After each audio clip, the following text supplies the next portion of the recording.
Hello everyone and welcome back to Art and Chat. Today I thought I was going to finally show you the set of oil pastels and paper that I bought. I've been using them for a while, and I said in a previous video that I was going to show you guys what I got. A little disclaimer, this is not a review video and I'm not sponsored or affiliated. I decided to buy these Paul Rubin oil pastels because one, I was running low, and two, I liked the metallic oil pastels I used from them in the past and was willing to give the set a try. This set, I actually can't remember where I got it from, but I know I bought it as a full set. And I guess there's two main sites that usually carry those full sets, which for me is Amazon or Walmart, and I'm not sure which one I got it from. But what I got was a basic 48 set of Paul Rubin oil pastels, and it came with an additional 6 white oil pastels and a 30 sheet pad of oil pastel paper. Even though this isn't a review, I will say I liked everything I got, and obviously I've been using these for a while. If you saw my last few videos, I even did a swatching video. I really like these colors. I like how opaque they are. I like how they lay down, and I like that I can use them on a wide variety of different surfaces. Now, when it comes to the paper, I am not used to using smooth paper to work in oil pastels. Usually I opt for a more toothy paper, so I had to take my time and really get used to using it. In the past, I have used smooth paper to work in oil pastels. I never necessarily liked it.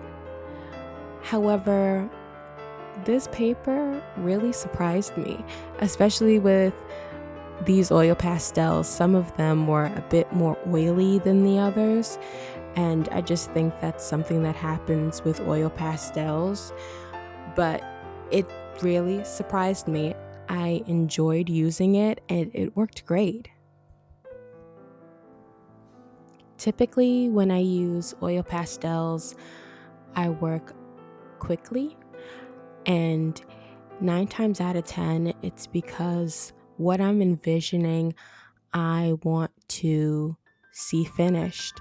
It's not necessarily me rushing to finish the project or rushing to get it done.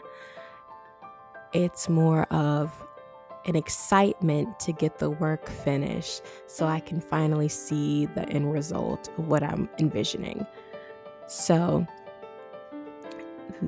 this time working with the smooth paper, I knew I had to pace myself because I wanted to be more intentional with how I laid down the color.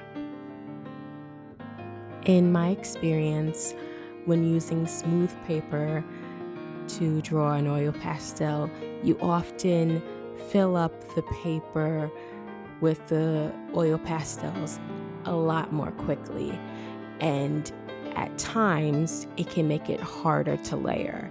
So being intentional with my strokes was really to prevent that from happening. I wanted to make sure that I didn't have to scrape any of the oil pastel off because, again, this was my first time using this paper and I wasn't sure if I would damage the paper, because 9 times out of 10 when I try to scrape oil pastel off of smooth paper or any paper, I'm not very good at it. I always end up damaging the paper. So I worked a lot slower on this than I usually do. For example, I have an oil pastel painting that I entitled Nosy. It's an 18 by 24 on a toothier paper.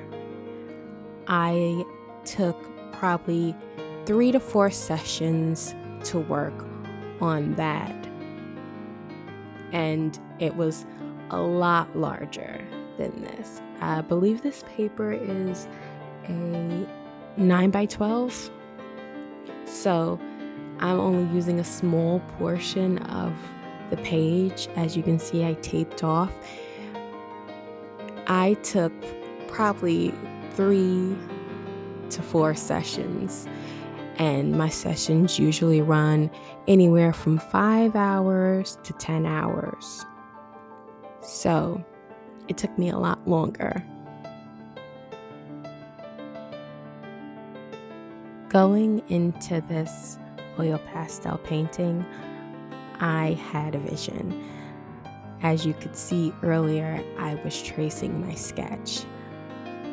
For projects like these, where I have a very strong vision for what I'm making, I always make a pretty detailed sketch. There's a multitude of reasons, but the main reason is I like to refer back to my sketch as I'm creating the finished piece, because it keeps me on track and it also reminds me of where I want my shadows. For this piece in particular, I really wanted a strong void eye. Now, at the end result, I wasn't expecting it to be as eerie as it came out to be, but it did. Now, I knew I wanted eyes that were quite void, but I didn't expect it to look so Night of the Living Dead-ish. But I also, because I was going for something a little bit more dreamy. I think it hits on dreamy, but I think it also hits on horror in a sense. I don't know. You guys tell me in the comments, what do you think? Did I hit those marks? Is it more one than the other?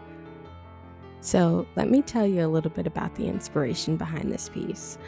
I've been watching a lot of black and white old cinema, and I've really marveled in the way the director has filmed the movies.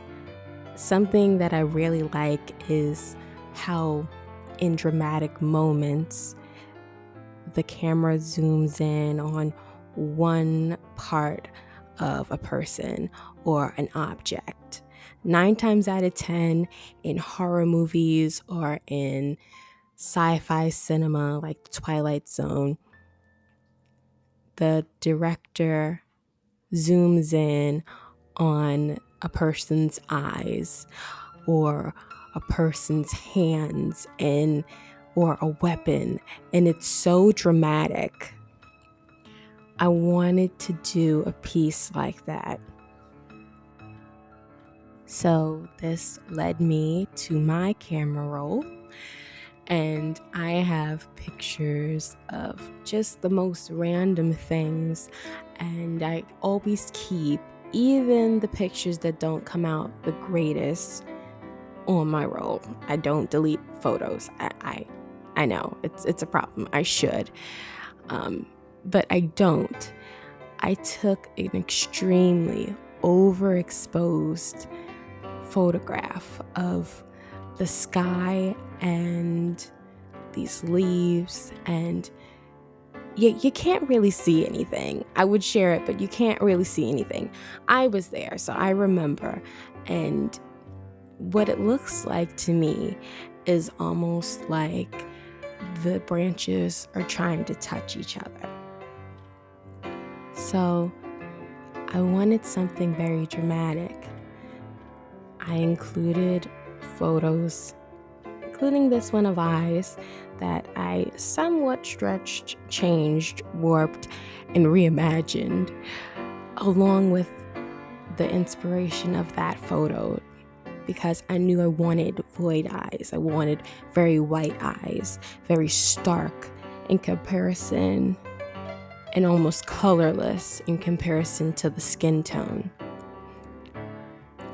I guess you can say I just wanted to create a cinematic moment, and this is really what I came up with.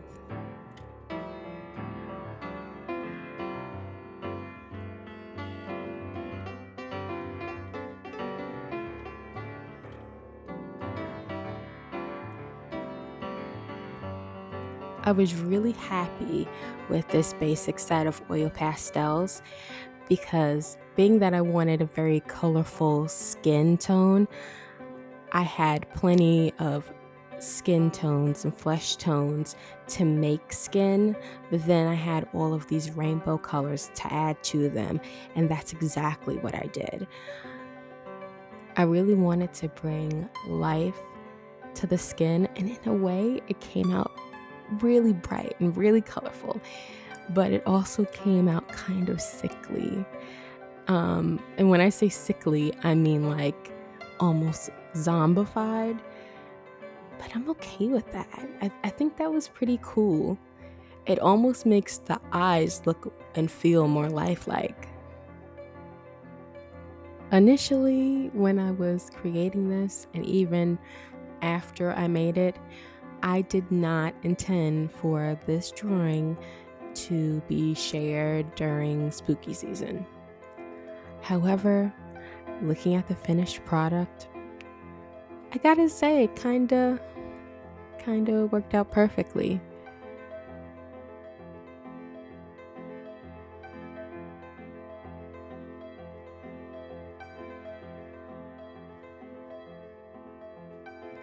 In addition to the cinematic close-up on the eyes, I also wanted this to feel a little bit more like a clip from a movie. So I added a black border around the eyes. This was in reference to the 3:4 aspect ratio used in older films.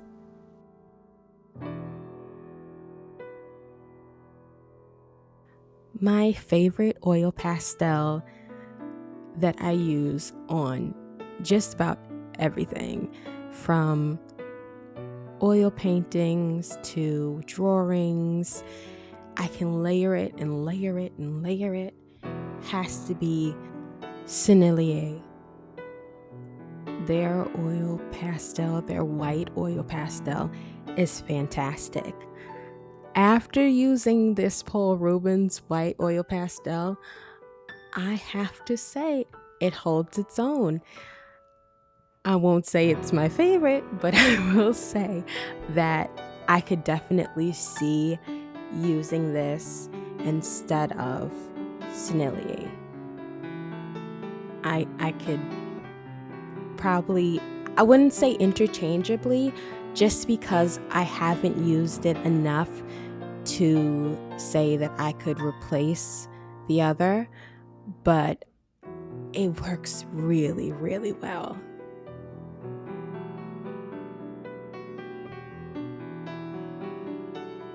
After editing and now doing the voiceover, I really thought that maybe this should be the second October video. I was thinking maybe I should do a sketchbook spread, put that out first, then hit them with this one, then the others, because I do have a couple more Halloween inspired pieces that I've been working on that you guys will be seeing soon. But I don't know. I just felt like once this was done, I had so much footage. So once this was done, I was like, let's just put it out. I'm doing the voiceover. Let's not wait. And I've kind of been a little sporadic with my upload schedule. So might as well, right? But if you guys do want to see a Halloween / spooky season inspired sketchbook spread, let me know. I can do that. I could definitely do that. It'll come out either on Halloween or before Halloween, and we can sit down and we could do an art and chat, and you guys can draw with me and we can just draw spooky things together.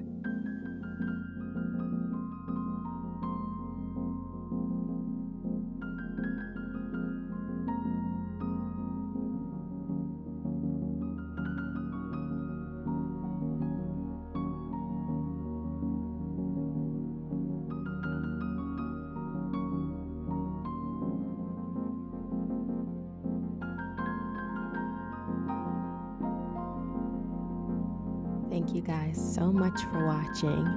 I'm AmberJade, and this was Art and Chat. I hope you all have a very blessed day.